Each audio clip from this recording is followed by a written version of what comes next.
मन उसका बहुत बड़ा था। जैसे अभी भगत लाल चंद राय है, धन से थोड़ा गरीब है लेकिन मन से गरीब नहीं।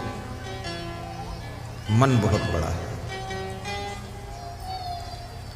जैसे सुदामा थे, शिवरी थी, ये धन से गरीब थे लेकिन मन से गरीब नहीं थे।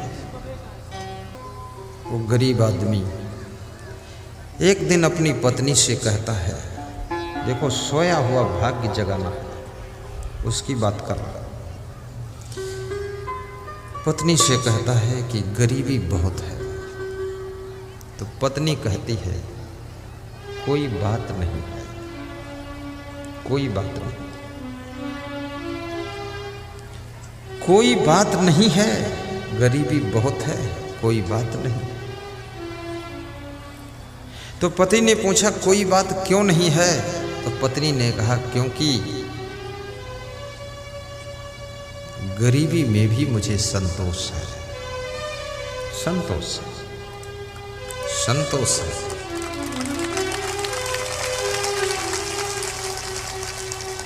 जिस नारी को संतोष होता है उसका पति कभी परेशान नहीं होता है।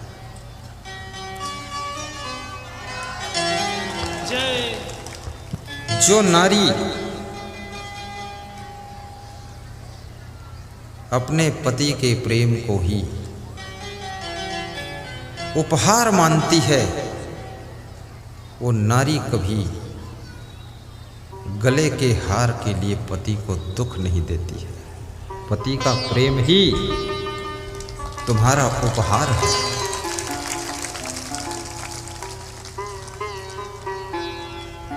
पत्नी मुस्करा देती है। याद रखना, तुम्हारे घर में यदि करोड़ों धन है लेकिन तुम्हारी पत्नी तुमको देखकर मुस्कराती नहीं है तो करोड़ों धन के बीच में भी तुम दुखी रहोगे। तुम्हारी कुर्सियां और तुम्हारी टेबल, तुम्हारा बेड सोने का है लेकिन तुम्हारा पति तुमको देखकर खुश नहीं होता है तो तुम्हारा मन कभी भी सुखी नहीं हो सकता है। मंदोदरी के पास में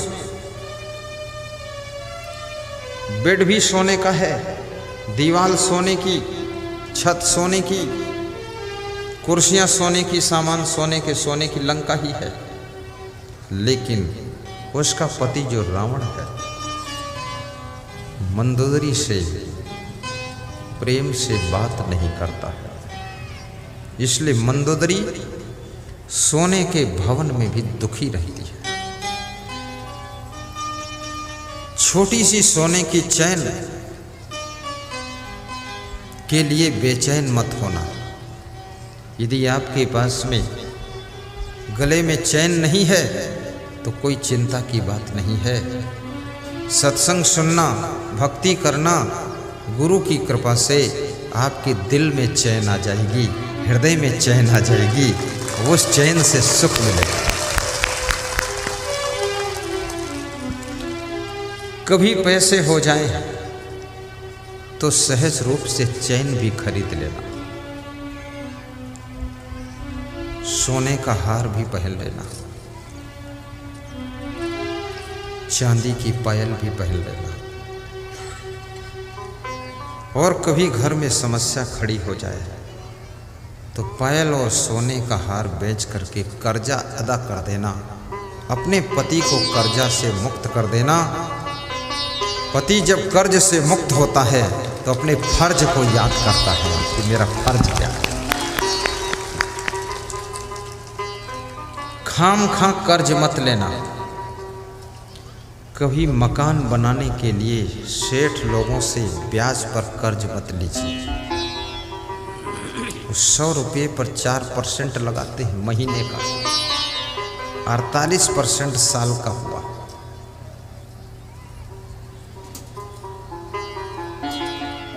लुट जाओगे, पिट जाओगे। कर्ज उसके लिए लेना चाहिए जिसमें कर्ज का पैसा लगा दो तो पैसा प्रॉफिट के रूप में रिटर्न होना चाहिए, वापस होना चाहिए। मकान में पैसा लगाने से पैसा वापस नहीं होता है, रिटर्न नहीं होता है, पैसा फंस जाता है। इसलिए अगर बहुत उन्नति करना चाहते हो तो याद रखना 1 करोड़ का मकान मत बनाइए, 10,000 महीने का किराए का मकान ले लीजिए और जितना पैसा है वो बिजनेस में लगा दीजिए।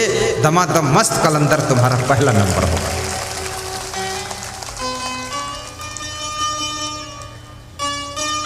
स्वामी विवेकानंद किराए से मठ बनाते थे, आश्रम किराए से।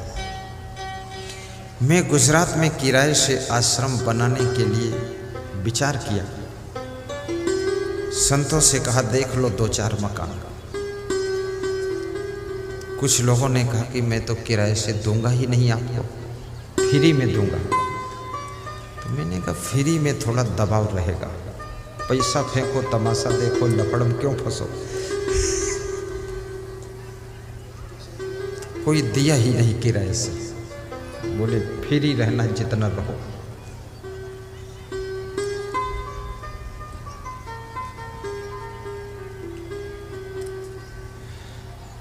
कितना ही कर्ज तुम्हारे ऊपर लदा हो, परंतु एक बात याद रखना, तुमसे बड़ा कर्ज नहीं है, कर्ज से तुम बड़े हो। कर्ज को तुमने लिया है, तुमको कर्ज ने नहीं लिया है। कर्ज अदा करने की तुम्हारे में शक्ति है, लेकिन जब कर्ज मनुष्य के ऊपर हो जाता है तो उसको चिंता हो जाती है। जब चिंता हो जाती है तो उसके शरीर में मर्ज पैदा होती है, बीमारी पैदा होती है। जब बीमारी पैदा होती है तो उसका शरीर असमर्थ और कमज़ोर होने लगता है, बुद्धि कमज़ोर होने लगती है, सहन शक्ति कमज़ोर होने लगती है, डिसीजन लेने की सामर्थ्य कमज़ोर होने लगती है। तब तुम्हारा कर्ज तुम्हारे ऊपर हावी होने लग जाता है। याद रखना, जितना ज़्यादा कर्ज हो उतना ज़्यादा खुश रहो। किसी को एहसास ही होने दो। मुकेश अंबानी के ऊपर भी 10,000 करोड़ कर्ज है, टाटा जी के ऊपर 10,000 करोड़ कर्ज है। तुम्हारे ऊपर तो 10 लाख भी नहीं है, फिर मुंह क्यों ऐंठते हो? मकई को भून कर और नमक और नींबू लगाकर चबा चबा कर खाइए और ताली बजाकर ठहाका मारकर हंसिए और कभी बीमार मत होइए, आपका कर्ज अदा हो जाएगा।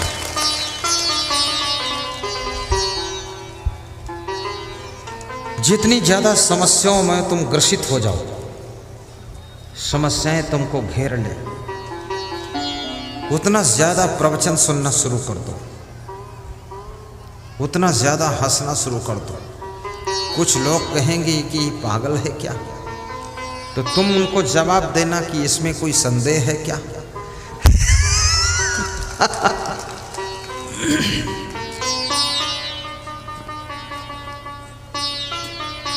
भगवान श्री कृष्ण जब संकट में फंसते थे जोर जोर से हंसते थे।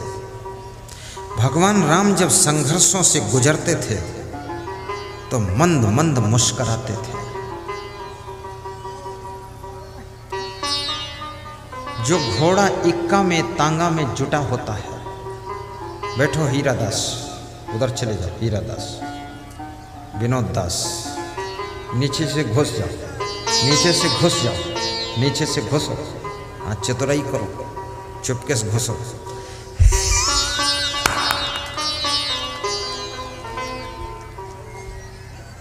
मैंने घुसना देखा, उधर से एक माता जी घुस गई नीचे से, तब मेरी समझ में जब उधर घुस सकती तो इधर भी घुस जाओ फिर।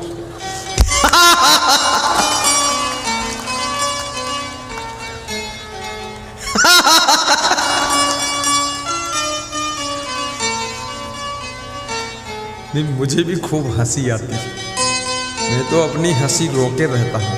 नहीं, मैं बहुत हंसने वाला आदमी हूँ।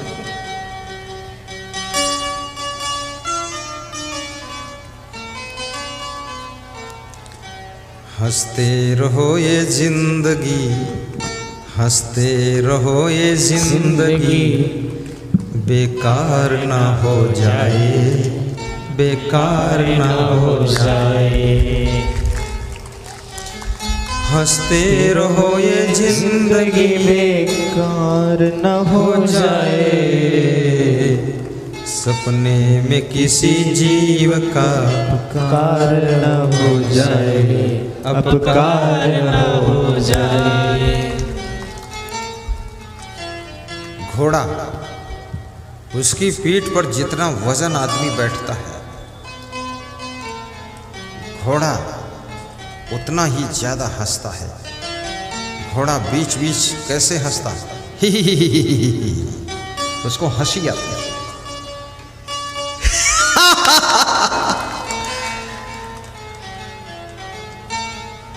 एक घोड़े पर दूल्हा बैठा जा रहा था, तो घोड़ा बीच बीच हंसता था, ही ही ही ही। दूल्हा थोड़ा वजनदार दूल्हा था, उम्रदार दूल्हा था, दमदार दूल्हा था।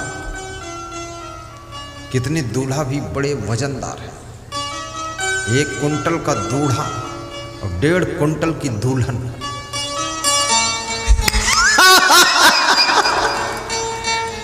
दोनों ऐसे चलते हैं जैसे हाथी और हथनी आ रहे हैं। उनके माँ बाप भी खुश, सास ससुर भी खुश कि वाह, बेटे को पति बनाया था वो हाथी बनकर आ रहा है, बेटी को पत्नी बनाया था वो हथनी बनकर जा रही। क्या मस्त चाल है। अरे बहुत वजन न बढ़ने पाए, फिक्र करना। 90 किलो से ऊपर वजन होने लग जाए, खाना पीना बंद करो, व्यायाम शुरू कर दो, हंसना शुरू कर दो, गहरी नींद सोना शुरू कर दो, दौड़ना शुरू कर दो, वजन को थोड़ा कम कर लो, वजन घटाओ। मैं भी घटाऊंगा, तुम भी घटाओ, लेकिन इतना वजन मत घटाओ कि बिल्कुल रस्सी जैसे पतले पतले दिखाई दो, वो भी ठीक नहीं। पेट निकलने न पाए।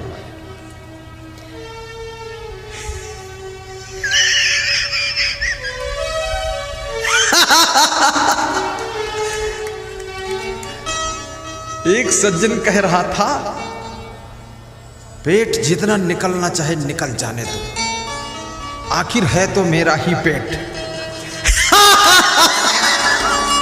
इसकी क्या टेंशन लेना है। तो किसी ने कहा, तेरा पेट क्या है, पूरा इंडिया गेट है। बोले इंडिया का ही पेट है।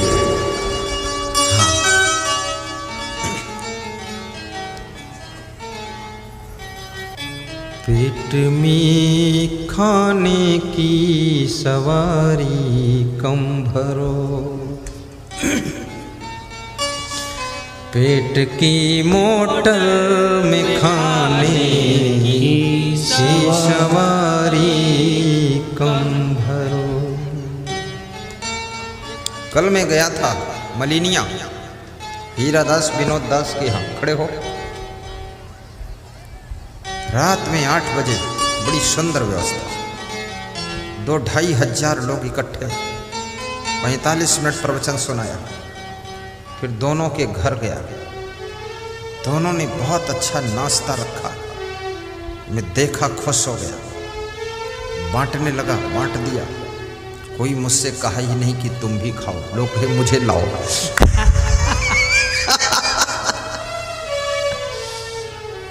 बहुत प्रेम है। बैठो। पेट की मोटर में खाने की सवारी कम भरो। मेरी इच्छा होती है बिहार में बार बार आऊं, हर वर्ष आऊं कि ना आऊं।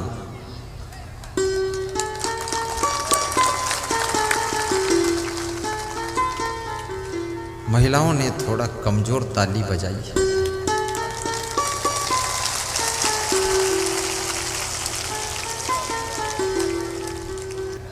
सबका मन है। पेट की मोटर में खाने की सवारी कम भरो।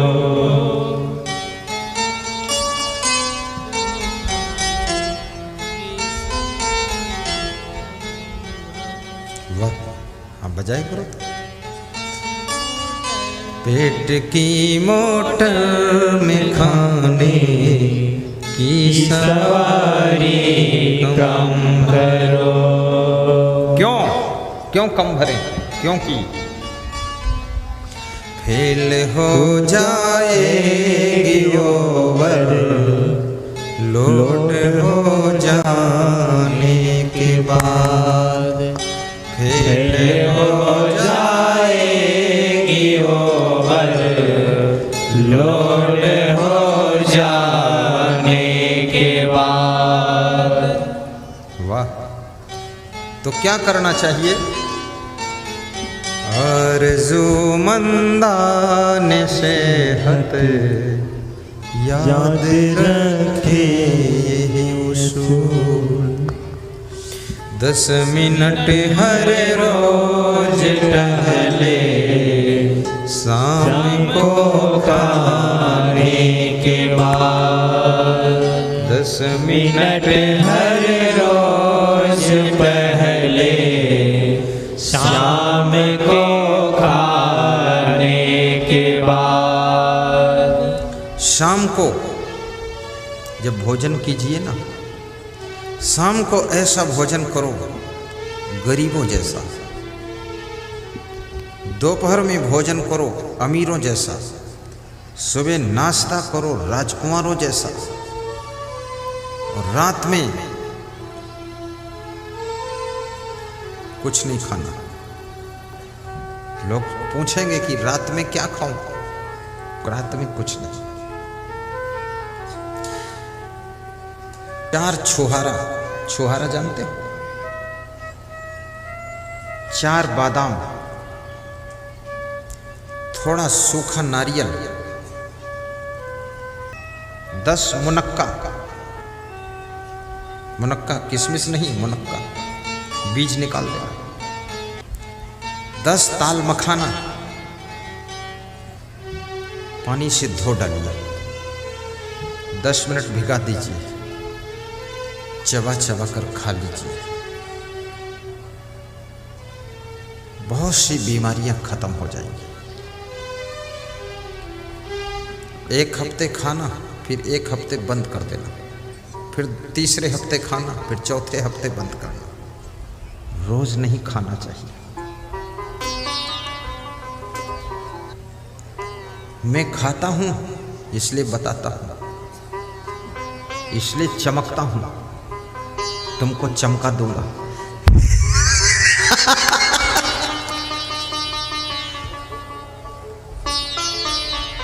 आरज़ू मंदाने सेहत याद रखे 10 मिनट हर रोज टहले शाम को खाने के बाद।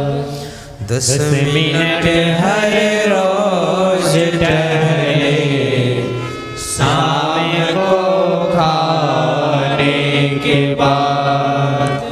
तंदुरुस्ती और सेहत चाहने वालों सुनो। जो चाहते हैं कि मैं तंदुरुस्त रहूं, गाय का घी 1 चम्मच दाल में डालकर दाल भात मिलाकर खा लीजिए, तंदुरुस्ती आएगी। कभी घी 1 चम्मच रोटी में लगाकर रोटी और सब्जी खा लीजिए।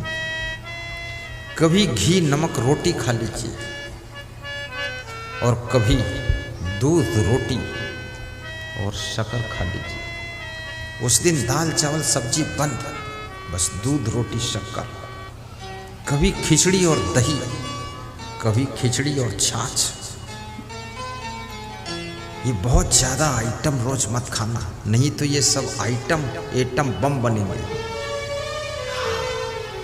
सादा कभी मेहमान आ जाएं तब आइटम बनना चाहिए, कभी हम आ जाएं तो आइटम बनाओ, मेरे नाम से बनाओ और तुम ही सब लोग मिलके खा जाओ। बोलो गुरु जी का प्रसाद है। गुरु जी को बिल्कुल मत दो, तो गुरु जी आप त्यागी संत, आपको क्या जरूरत है।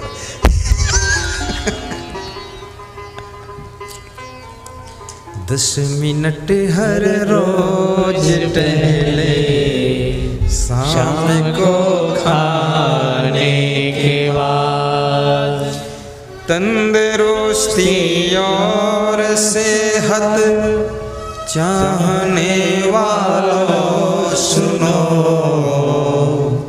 सोना गलत है आपका, सूरज निकल आने के बाद। आजकल बहुएं और बेटे बीमार क्यों रहते हैं? ये सूरज निकलने के बाद भी नहीं निकलते हैं, बस बिस्तर में पड़े रहते हैं, ऐसे पड़े हैं जैसे मरा चूहा पड़ा। पत्नी भी ऐसे पड़ी है जैसे चूहिया पड़ी है। सास ससुर देखते हैं तो उनको लगता है कोई नाग नागिन सोए है। कुछ कह दोगे तो फुफकार के डस लेंगे और कुछ नहीं कहोगे तो सोते रहेंगे। सुबह सुबह की हवा 1000 रोगों की दवा। सास ससुर को, माँ बाप को, अपने गुरु को, प्रबंधकों को तंग मत करो, बड़े भाई को तंग मत करो। समय पर सोकर उठ जाया करो और सबसे पहले उठ करके घर के छोटे छोटे कार्य साफ सफाई के कर दिया करो। घर में सुख शांति का माहौल होगा जिससे लक्ष्मी अपने आप आकर निवास करेगी, वहां दरिद्र कभी नहीं आ सकता।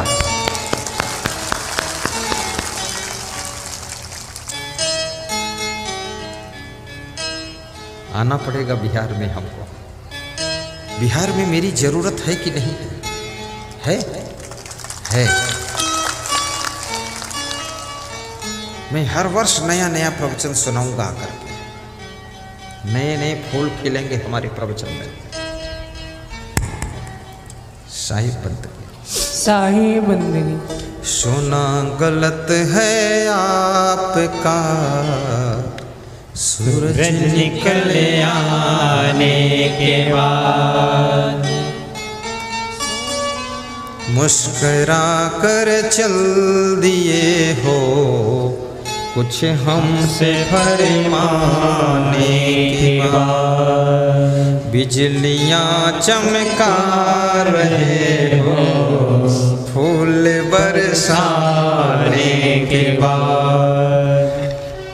कब तलक कांटों पे सोया डाल पर आने के बाद। कुछ न बिगड़ेगा तेरा प्रभु शरण आने के बाद। हर खुशी मिल जाएगी चरणों में झुक जाने के बाद।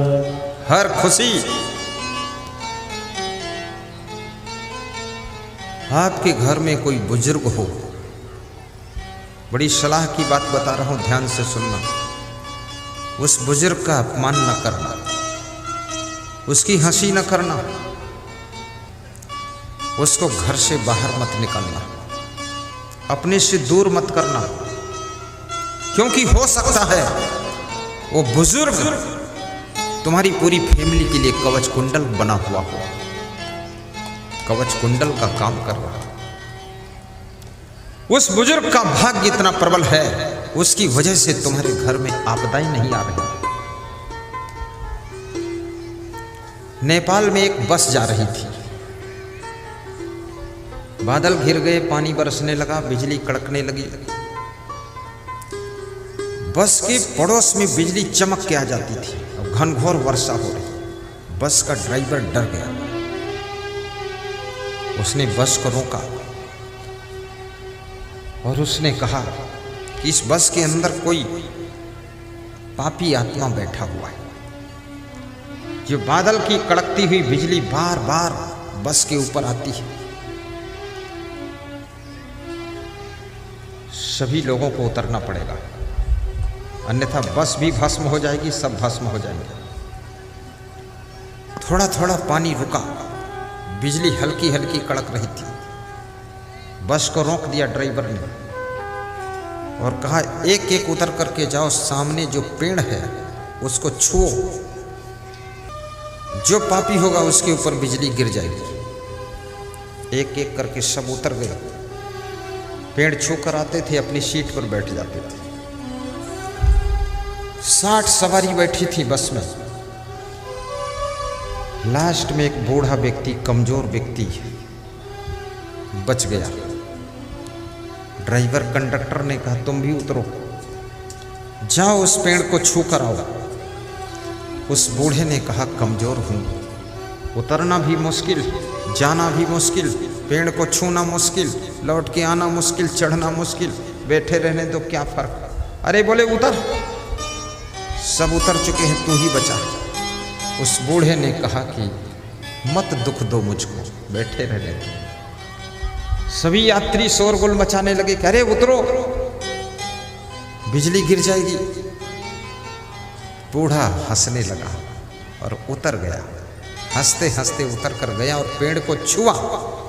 ज्यों ही पेड़ को छुआ, जोर से बिजली कड़की और बिजली झड़ाक से गिरी। लेकिन बिजली कहाँ गिरी? बिजली उस बस पर गिरी और 59 लोग मरकर राख हो गए।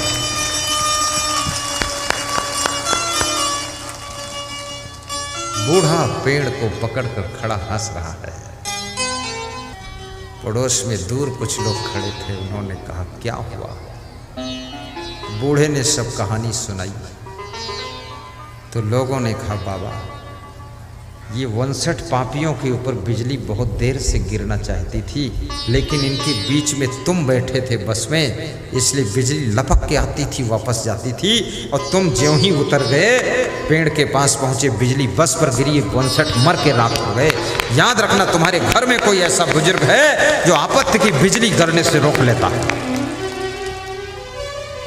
संकट की बिजली नहीं गिरेगी उसकी वजह से। इसलिए अपने बुजुर्गों की सेवा करना। तुम्हारे घर में उनकी उपस्थिति ही तुम्हारी सुरक्षा है। हमारे गुरुदेव की उम्र 100 साल की उम्र, उपस्थित हैं वे। हम लोग उनका आदर करते हैं, बहुत सम्मान करते हैं। आज भी गुरुदेव पूरे आश्रम में राउंड करते हैं, चना चबाते हैं, ग्रंथ पढ़ते हैं, हट्टे कट्टे हष्ट पुष्ट। अभी उनका फोटो आया था तो मुझे लग रहा था ये तो 50 साल के ही लग रहे हैं। तो गुरुदेव कह रहे थे क्या तुमको कोई संदेह लग रहा है?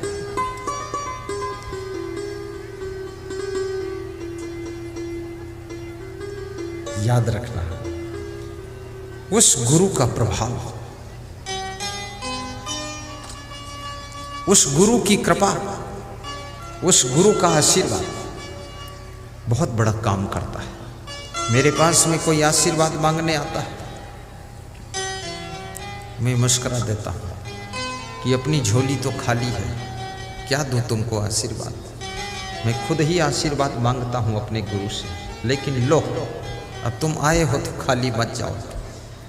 तो मैं अपने गुरु का ध्यान लगाता हूँ 5 सेकंड, मन ही मन कहता हूँ हे क्षमा देव, इस भक्त का ये कार्य पूरा हो जाए। थोड़े दिन के बाद सूचना आती है जो आशीर्वाद मांगा था वो फलित हो गया। याद रखना, गुरु में भी श्रद्धा रखो, आस्था रखो, विश्वास रखो और गुरु की कृपा को प्राप्त करो। गुरु भगवान का दूसरा रूप होता है, डॉक्टर भगवान का तीसरा रूप होता है, परोपकारी व्यक्ति भगवान का चौथा रूप होता है, दयालु व्यक्ति भगवान का 5वां रूप होता है, सेवाशील व्यक्ति भगवान का 6ठा रूप होता है। और याद रखना, धर्म की रक्षा करने वाला, भक्ति करने वाला, भक्ति को फैलाने वाला, धर्म का प्रचार करने वाला भगवान का छुपा हुआ 7वां रूप होता है। 7वां रूप भगवान का है। ये इतना बड़ा कार्यक्रम, इतना बड़ा भंडारा, ये जो हो रहा है, ये मनुष्य नहीं कर सकता है। ये कोई भगवत सत्ता उन भक्तों के अंदर काम कर रही है। लालचंद राय कहते थे, सुरजीत यादव कहते थे, जगन्नाथ यादव कहते थे, ये मेरे बस का नहीं है। उमेश यादव भी कहते थे कैसे संभलेगा। दिनेश यादव कहते थे पूरा विश्वास है संभलेगा। भगवत सत्ता उनके अंदर काम कर रही है। भगवान कब तुमको भगवान का काम कराने के लिए तैयार कर दे। भगवान किसी भी कार्य को स्वयं नहीं करता है।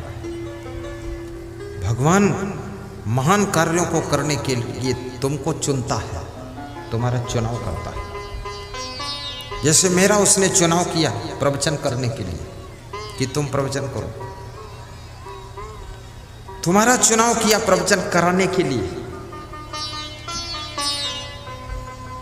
किसी का चुनाव करता है भोजन परोसने के लिए, भगवान किसी को शक्ति देता है भोजन पकाने के लिए, और किसी को शक्ति देता है धन दान करने के लिए, और किसी को शक्ति देता है हजारों लाखों लोगों को इकट्ठा करके उनको ज्ञान में डुबाने के लिए, ऐसी शक्ति देता है।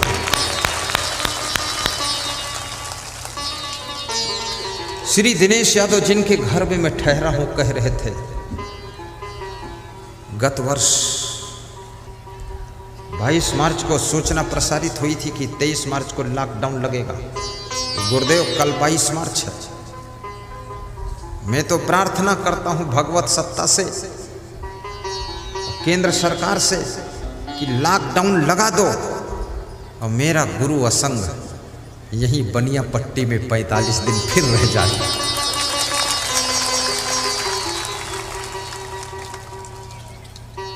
इतनी बड़ी बात, एक श्रद्धा की बात, लेकिन मैं प्रार्थना करता हूं कि हे गुरुदेव इस कोरोना को ही मिटा दो, कोरोना को ही मिटा दो और मेरे मन को ऐसा बना दो कि मैं बिहार में 1 महीना के लिए आता हूं तो अब 2 महीना के लिए आना शुरू कर दो।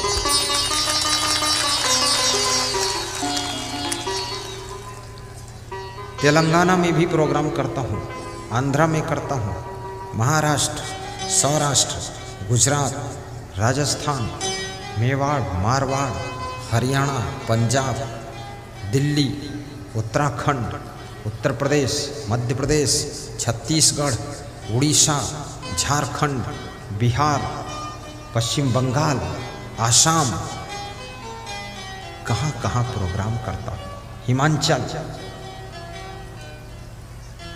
लेकिन अभी सबसे ज़्यादा समय बिहार में दे रहा हूँ, बिहार में दे रहा हूँ। बिहार में मुझे सब अच्छा लगता है, बस एक चीज़ से मैं हार जाता हूँ। जब ये सब प्रणाम करने आते हैं ना, तो ये महिलाएं व्यासगादी को ढकेल देती है। इस पॉइंट पर मैं हार जाता हूँ। इसलिए महिलाओं से प्रार्थना करूंगा, आया करो यहाँ प्रेम से, ढकेला मत करो।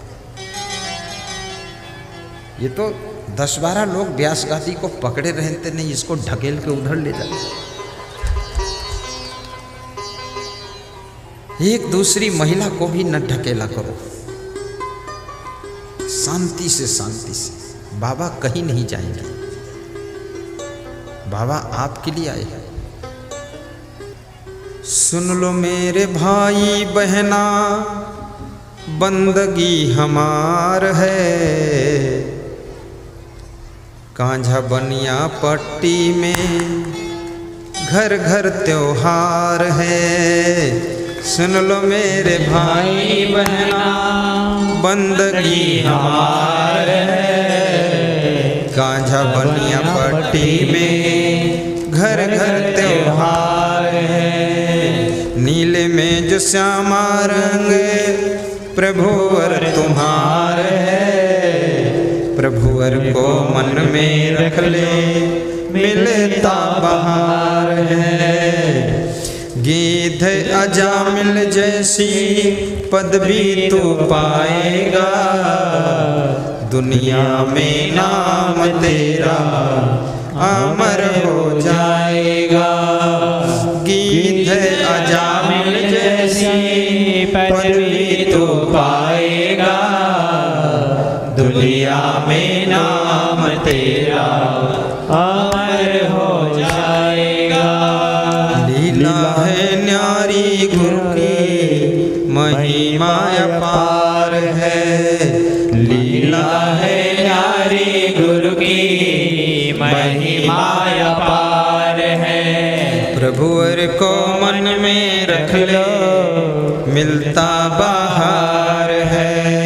प्रभुवर को मन में रख लो, मिलता बहार है। साहिब बंदगी, साहिब बंदगी। छोड़ो गाना बजाना बकवास फालतू, प्रवचन सुनाओ गुरुदेव, मत गाया करो। सही बात है, गाना वाना सुन लेंगे उधर, प्रवचन उससे फायदा ज़्यादा हो।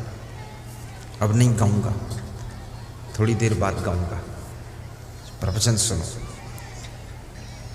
मैं सुना रहा था, किसी गांव में एक गरीब व्यक्ति रहता था। उसने अपनी पत्नी से कहा कि घर में गरीबी बहुत है। तो उसकी पत्नी ने कहा कोई बात नहीं, कितनी बड़ी समस्या हो, यदि आपके मुख से ये शब्द निकलता है कि कोई बात नहीं, तो पहाड़ जैसी समस्या तिल जैसी हल्की हो जाती है। इसलिए किसी समस्या को बहुत बड़ा मत मानो, कोई बात नहीं, सब हो जाएगा, ऐसे बोला करो। पति ने कहा कि मेरी इच्छा होती है ससुराल चलूं, हो सकता वहां से कुछ सहयोग मिल जाएगा। पत्नी ने कहा ससुराल चलो, लेकिन सहयोग की इच्छा से न चलो, सहयोग की कामना लेकर के मत चलो, अन्यथा यदि सहयोग नहीं मिला तो मन में दुख हो जाएगा। चलो मिलने के लिए चलो, कुशल मंगल के लिए चलो, मन बहलाने के लिए चलो, लेकिन सहयोग की कामना से मत चलो, निष्काम होकर चलो।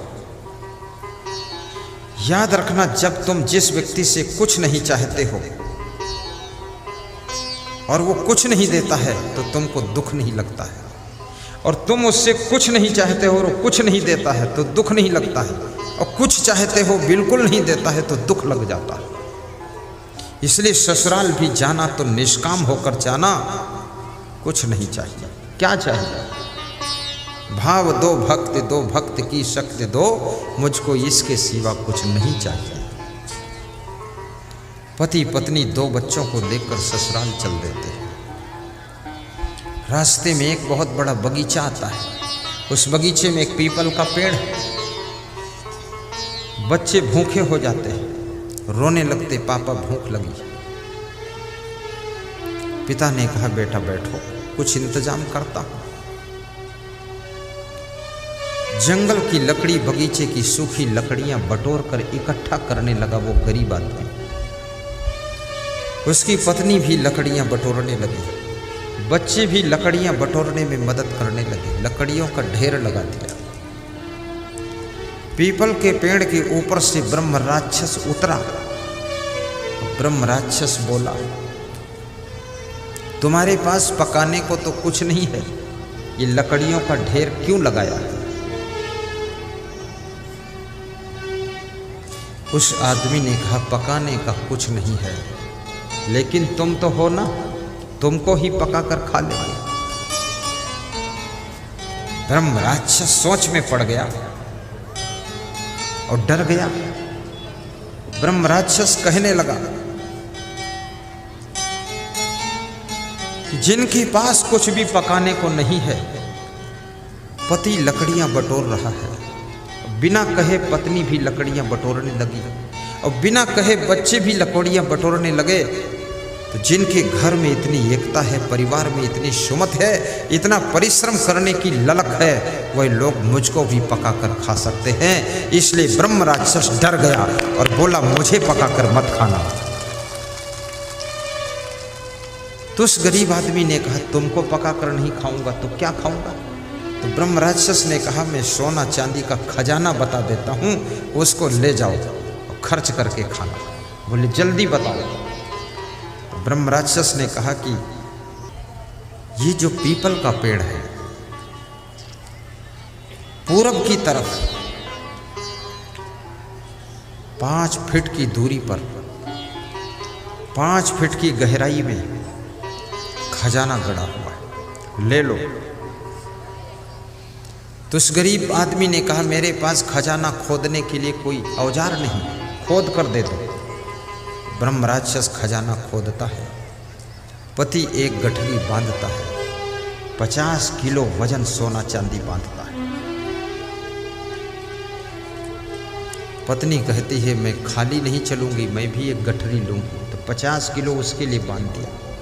बच्चे रोने लगे कि मैं भी एक गठरी लेकर चलूंगा, तो 20-20 किलो उनको भी बांध दिया। और जब खजाना मिल गया, हंसते हंसते घर को वापस आ गए।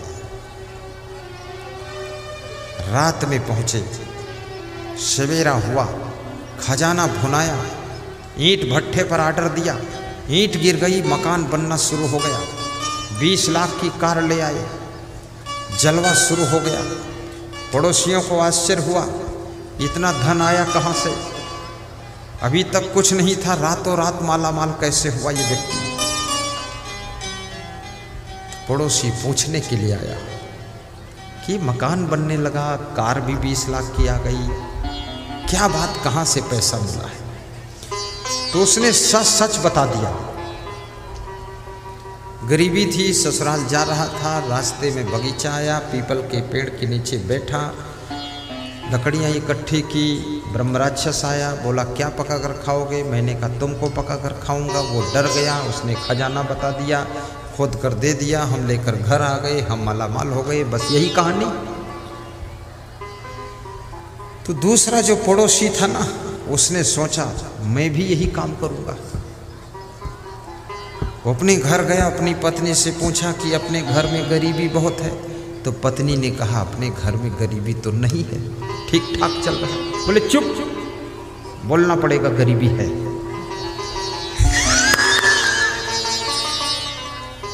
तो पत्नी सीधी सादी थी, उसने कहा चलो बोल देती हूँ गरीबी है।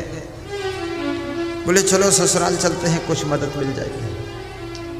पत्नी ने कहा ससुराल में तो और ज़्यादा हालत खराब है, वहाँ क्या चलो? अरे बोले चुप, कहो चलना है। तो पत्नी ने कहा चलो चलना है। 2 बच्चों को लेकर ससुराल के बहाने चल देते हैं। उसी बगीचे में जाते हैं, उसी पीपल के वृक्ष के नीचे बैठते हैं। बच्चे रोने लगते, भूख लगी।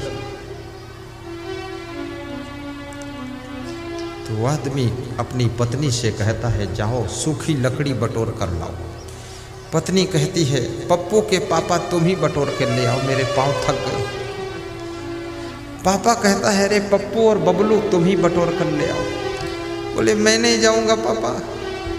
ऐसा कहने सुनने में 1 घंटा निकल गया। ब्रह्म राक्षस पीपल के पेड़ से उतरा, बोला लकड़ी बटोर कर क्या करोगे तुम? लकड़ी बटोरने भी लड़ झगड़ रहे हो, तुम्हारे पास पकाने को क्या है? तो उस आदमी ने कहा मैं तुमको पका कर खा लूंगा। तो ब्रह्म राक्षस बोला हमको पका कर खाने वाले खजाना लेकर चले गए हैं। जब तुम में इतनी एकता नहीं है कि लकड़ी नहीं बटोर सकते, एक दूसरे की बात नहीं मानते हो, तुम हमें क्या पका कर खाओगे? हम तुम्हें कच्चा ही खा जाएंगे। ब्रह्म राक्षस बड़ा मुंह फैलाकर खाने के लिए दौड़ा, तो वो पति पत्नी और बेटों के सहित सब सामान झोला थैला भूलकर छोड़कर भागकर घर को आए, और जान बची तो लाखों पाए और लौट के बुद्धू घर में आए। खजाना तो मिला नहीं, जो पास में था सामान वो भी वही रह गया। पड़ोसी सवेरे गया, उस गरीब आदमी से बोला कि तुमने तो बड़े खतरे में डाल दिया, ब्रह्म राक्षस तो मुझे खाने के लिए दौड़ा था। तो उस गरीब आदमी ने कहा कहीं न कहीं कुछ गलती हुई हो। तो उस अमीर आदमी ने कहा गलती यही हुई कि कोई लकड़ी इकट्ठा करने नहीं गया, हम लोग आपस में ही तर्क वितर्क कर रहे थे, कोई लकड़ी नहीं इकट्ठा कर रहा था। मैं कह रहा था वाइफ तू लकड़ी ले आ, वाइफ मुझसे कह रही थी, मैं बच्चों से कह रहा था, बच्चे नहीं गए। तो ब्रह्म राक्षस खाने के लिए दौड़ा। तो जो गरीब आदमी अमीर बना था उसने कहा जहाँ सुमत होती है, जहाँ एकता होती है, जहाँ एक दूसरे की बात मानने की सामर्थ्य होती है, जहाँ आपस में प्रेम होता है, जहाँ स्नेह होता है, वहीं पर लक्ष्मी का खजाना मिलता है। जिनमें सुमत नहीं है वहाँ पर खजाना भी खो जाता है। इसलिए जिनका भाग्य सोया है, याद रखना घर में सुमत बनाइए।